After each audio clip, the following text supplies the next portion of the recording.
Mao na yung mga Judas Cave mga loads. Oh, kita mo what the fuck. Ganda ng lugar nila, diba? Problema lang, medyo mahal ang entrance dyan.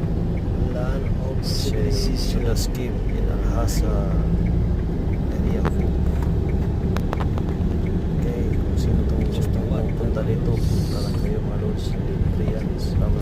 Agilang may jawata, agilang may. Libre lang tumingin. Pag pumasok, may bayad. Alright. Agilang ko. Ganda mga loads, diba? Oh, diba? Jawata park. Ganda. Naman. Ganda nila yan. Jawata. May bayad lang. 50 per person. Side Judas Cave area. Right mga loads. Agi lang ko mga loads. Agi lang. Dadaan na tayo sa Judas Cave kasi wala tayong pangbayad. Alright. Dadaan na tayo mga loads. Right. Punan tadi ada pita. Malus. Oh, diba?